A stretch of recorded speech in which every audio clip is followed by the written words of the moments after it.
Darshan and ಗ್ಯಾಂಗ್ಗೆ Parappana Agrahara ಜೈಲಿನಲ್ಲಿ ರಾಜಾತಿಥ್ಯವನ್ನು ಕೊಟ್ಟು ನಂತರ ಆತನನ್ನು ಬಳ್ಳಾರಿ ಜೈಲಿಗೆ ಶಿಫ್ಟ್ ಮಾಡೋದು ನಿಮಗೆಲ್ಲ ಗೊತ್ತೇ ಇದೆ.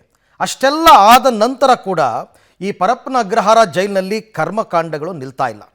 ಮಹಜರ್ ನೆಪದಲ್ಲಿ ಜೈಲಿಗೆ ನುಗ್ಗಿದ ಪೊಲೀಸರಿಗೆ ಆಂಡ್ರಾಯ್ಡ್ ಮೊಬೈಲ್ಗಳು ಕೂಡ ಸಿಕ್ಕಿದೆಯಂತೆ. ಇತ್ತೀಚೆಗೆ ರೇಡ್ ಮಾಡಿದ್ರು ಅಲ್ಲಿಗೆ. ಆ ಸಂದರ್ಭದಲ್ಲಿ 7-8 ಹಾಲಿನ ಪ್ಯಾಕೆಟ್ಗಳಲ್ಲಿ ಮೊಬೈಲನ್ನು ಇಟ್ಟು ಬಚ್ಚಲು ನೀರು ಹೋಗೋ ಪೈಪ್ನಲ್ಲಿ ನೇತಾಕಿರೋದು ಪತ್ತೆಯಾಗಿದೆ. ರೇಡ್ ಆದಾಗ ಗೊತ್ತಾಗಬಾರ್ದು ಅಂತ ಬಚ್ಚಲು ನೀರನ್ನು ಪೈಪಲ್ಲಿ ಬಿಡ್ತಿರೋದು ಪತ್ತೆಯಾಗ್ತಾ ಇದೆ. ರಾಜಾತಿಥ್ಯ ಪ್ರಕರಣ ಹೊರಬಂದ ಬಳಿಕವೂ ಕೂಡ ಜೈಲಲ್ಲಿ ಆರೋಪಿಗಳು ರಾಯಲ್ ಲೈಫನ್ನು ಲೀಡ್ ಮಾಡ್ತಾ ಇದ್ದಾರೆ. ತಾವೇ ಸೆಲ್ನಲ್ಲಿ ಅಡುಗೆಯನ್ನು ಮಾಡ್ಕೊಳ್ತಾ ಇದ್ದಾರೆ. ಅಲ್ಲದೆ ಪರಪ್ಪನ ಅಗ್ರಹಾರ ಸಿಬ್ಬಂದಿಗಳು ಆರೋಪಿಗಳಿಗೆ ಇಂಟರ್ನೆಟ್ ಬಳಕೆಗೆ ಪಾಸ್ವರ್ಡ್ ನೀಡಿದ್ದಾರೆ ಅನ್ನೋ ಮಾಹಿತಿ ಕೂಡ ಸಿಕ್ಕಿದೆ. ಹಾಗಾದರೆ ಪರಪ್ಪನ ಅಗ್ರಹಾರ ಜೈಲಲ್ಲಿ ಖೈದಿಗಳ ಬಳಿ ಸಿಕ್ಕ ವಸ್ತುಗಳು ಏನು ಅಂತಕ್ಕಂಥದ್ದನ್ನು ನೋಡೋದಾದರೆ ಕೆಲವೊಂದು ವಿಚಾರಗಳು ಅಂದರೆ 7 ಮಣ್ಣಿನ ಎಲೆಕ್ಟ್ರಿಕ್ ಸ್ಟವ್ ಸಿಕ್ಕಿದೆಯಂತೆ. ಅವರೇ ಅಡುಗೆ ಮಾಡ್ಕೊಳ್ಳೋದು, ಅವ್ರ ಸೆಲ್ಲಲ್ಲಿ ಅವರೇ ಅಡುಗೆ ಮಾಡ್ಕೊಳ್ಳೋದು, ಈ ಥರದ ವ್ಯವಸ್ಥೆ ಅಲ್ಲಿ. ಇದಾದ ನಂತರ 15 ಮೊಬೈಲ್ ಫೋನ್ ಸಿಕ್ಕಿದೆ. 15 ಮೊಬೈಲ್ ಫೋನ್. ಇದಕ್ಕಿಂತ ಹಿಂದೆ ಒಂದು ಸರ್ತಿ ರೇಡ್ ಮಾಡಿದಾಗ ಏನೂ ಸಿಕ್ಕಿರಲಿಲ್ಲ. ಈಗ ನೋಡಿದ್ರೆ 15 ಮೊಬೈಲ್ ಫೋನ್ ಸಿಕ್ಕಿದೆ. ಐಪ್ಯಾಡ್ ಇದೆಯಂತಲ್ಲಿ. ನೋಡಿ, ರಾಜಾತಿಥ್ಯ ಅಂತಂದರೆ ದರ್ಶನಕ್ಕೆ ಮಾತ್ರ ಅಲ್ಲ, ಐಪ್ಯಾಡ್ ಇಟ್ಕೊಂಡಿದ್ದಾರೆ ಅಲ್ಲಿರೋರು. ತರಕಾರಿ ಹೆಚ್ಚೋ ಚಾಕು ಸಿಕ್ಕಿದೆಯಂತ ಅವ್ರಿಗೆ.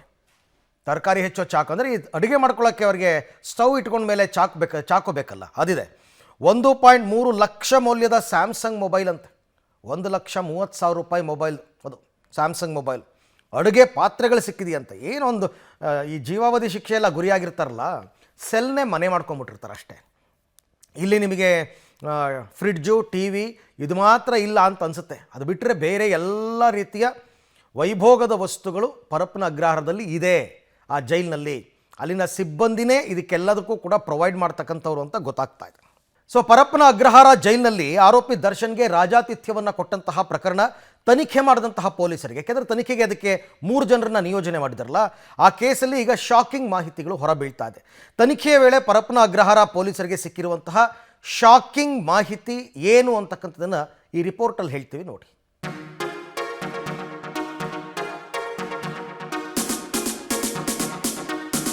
ಕೊಲೆ ಆರೋಪಿ ದರ್ಶನ್ಗೆ ರಾಜಾತಿಥ್ಯ ಪ್ರಕರಣ.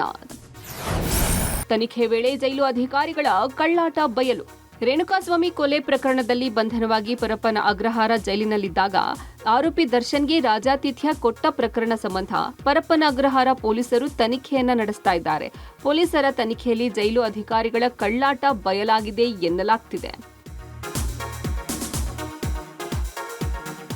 ರಾಜಾತಿಥ್ಯ ಪ್ರಕರಣ ಸಂಬಂಧ 3 ಎಫ್ಐಆರ್ಗಳು ದಾಖಲಾಗಿತ್ತು. ದರ್ಶನ್ ವಿರುದ್ಧ 2 ಎಫ್ಐಆರ್ ಹಾಗೂ ಜೈಲು ಅಧಿಕಾರಿಗಳ ವಿರುದ್ಧ 1 ಎಫ್ಐಆರ್ ಆಗಿತ್ತು. 3 ಎಫ್ಐಆರ್ಗಳ ಬಗ್ಗೆ ತನಿಖೆ ಮಾಡಿದ ಪೊಲೀಸರಿಗೆ ಜೈಲಾಧಿಕಾರಿಗಳ ಕಳ್ಳಾಟದ ಬಗ್ಗೆ ಮಾಹಿತಿ ದೊರೆತಿದೆ.